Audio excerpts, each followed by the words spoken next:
Brian here with Guitars, Whiskey, and Golf. Thanks for joining me today. I appreciate it.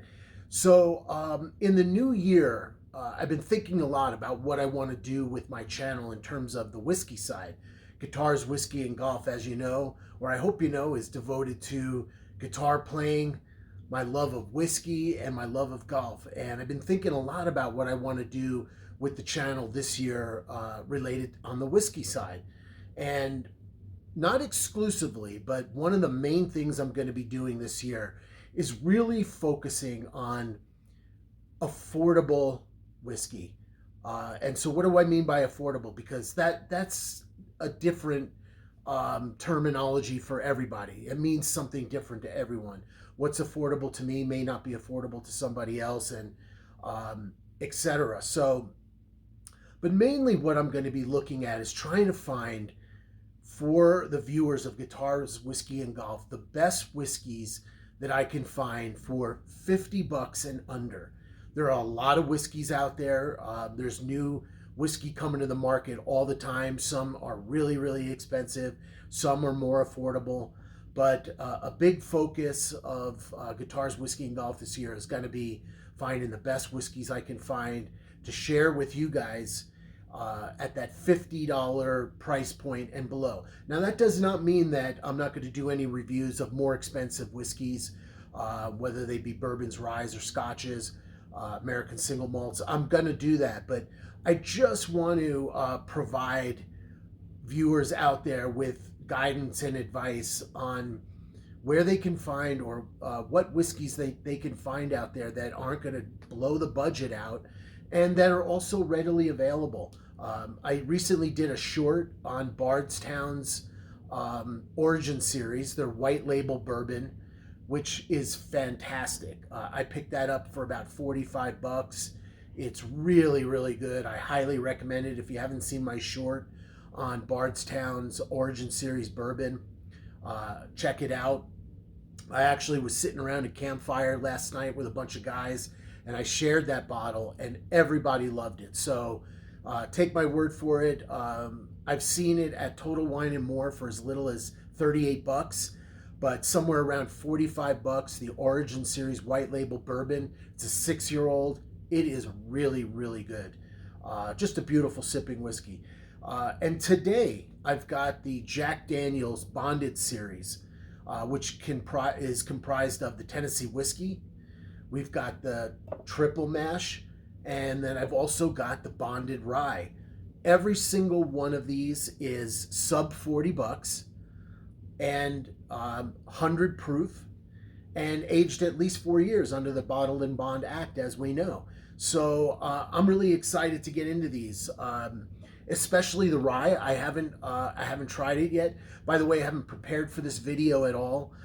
I just wanted to. I've had the triple mash before and the bonded, but didn't do any pre-video tasting, and I didn't try to get my notes together. I just wanted to taste them, give you guys quick impressions, and highlight what the attributes of these whiskeys are, and go from there. So we're going to start with the bonded Tennessee whiskey. This, as you guys may or may not know, this is Old Number 7. It's just aged a little bit longer, and it's proofed, and it isn't proofed down as much as Old Number 7, which is 80 proof, and this is 100 proof. But this is essentially the same product. It's Jack Daniel's Tennessee whiskey. And I tell you, it's got that quintessential Jack Daniel's notes, burnt sugar, barrel char, little bit of banana, some nice spice in there.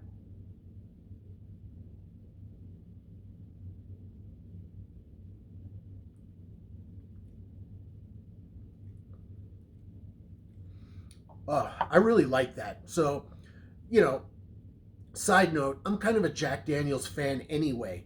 So if you absolutely hate Jack Daniel's, it may not be for you. But I like Jack Daniel's. I like that flavor profile. Getting a lot of oakiness. It's amped up. It's got a lot of flavor, but it's not as sweet. A lot of people don't like Old Number 7 because it's, you know, it's thinned out at 80 proof and it's pretty sweet. At 100 proof, this bonded has got a big punch of flavor. Highly recommend the Jack Daniel's Bonded. You can pick that up for like the mid 30s. Great whiskey. Now let's try the Triple Mash. The Triple Mash is a super interesting whiskey. This is a mixture, or a blend, really, a blend of Jack Daniel's Tennessee whiskey. As a matter of, so in other words, this is in this, and this is also in this. But so this is a mixture. The Triple Mash is a mixture of the bonded whiskey, the bonded rye, and then Jack Daniel's American Single Malt. If you don't know what American Single Malt is, it's whiskey that is distilled from malted barley. It's essentially Scotch. It's just not made in Scotland.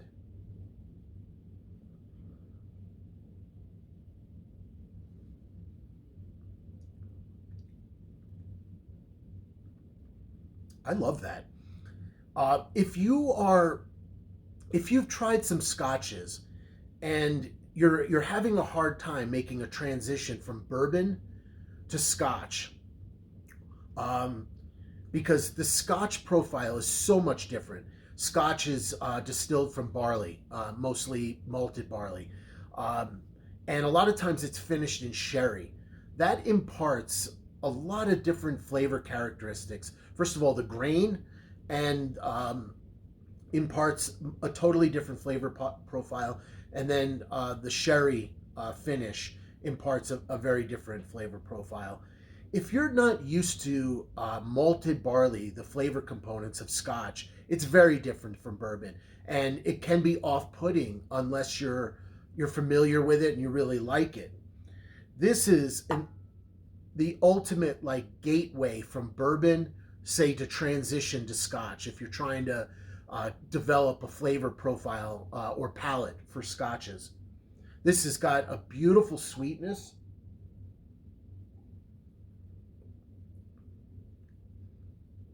There's like a honey characteristic to it, a nice woodiness to it. The oakiness is nice and soft. This is a really nice whiskey. If you're familiar, if you like a Manhattan as a cocktail, this would make a fantastic Manhattan. Now I know Manhattans traditionally are Scotch cocktails, but still, this has American Single Malt in it. So yeah, you're cheating a little bit and making it with a blended whiskey, but I think that would make a fantastic Manhattan. And hey, if you wanted to call it a Triple Mash Manhattan, call it that. I'm really, I love the Triple Mash. I just think the honey characteristics, the sweet, soft oak, really beautiful. And again, under $40, guys. Super affordable. Now let's get into the new bottle that I picked up, which is the rye, the bonded rye. So again, 100 proof, aged at least 4 years. I have not even taken a sip of this yet. Let's get into it.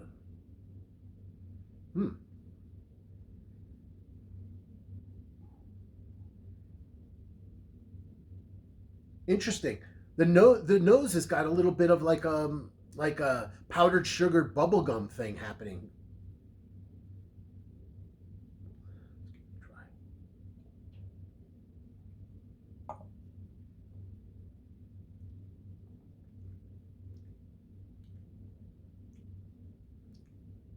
Wow. That's excellent. Trying to, develop some of the tasting notes. On the nose, I initially got a burst of like powdered sugar, that kind of dry, dusty sugar that's on bubblegum. Now, a lot more of the oak is coming through. All of these have some dark fruit elements going on, some apple characteristics. Wow, this is really nice.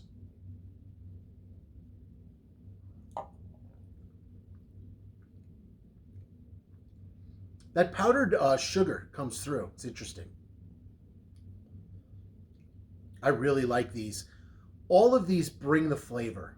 Um, I wouldn't necessarily say that they're ultra complex with, 15 different tasting notes, but all of these have beautiful oakiness, but they're not bitter at all, and they're not drying.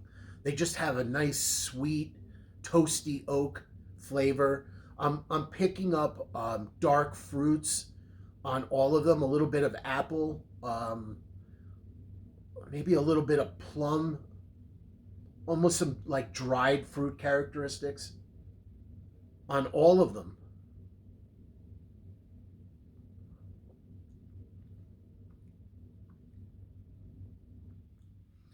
Maybe a touch of spearmint there on that one.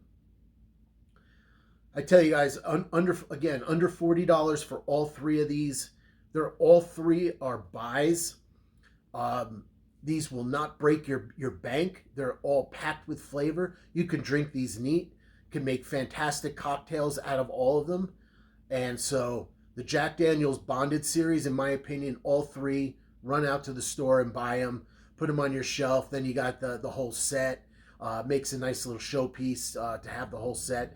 And the whiskey's fantastic. So you cannot go wrong. So thanks for joining Guitars, Whiskey, and Golf.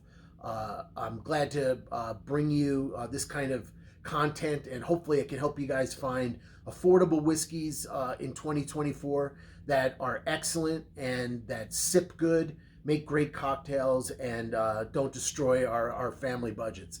Take care, everyone. Bye.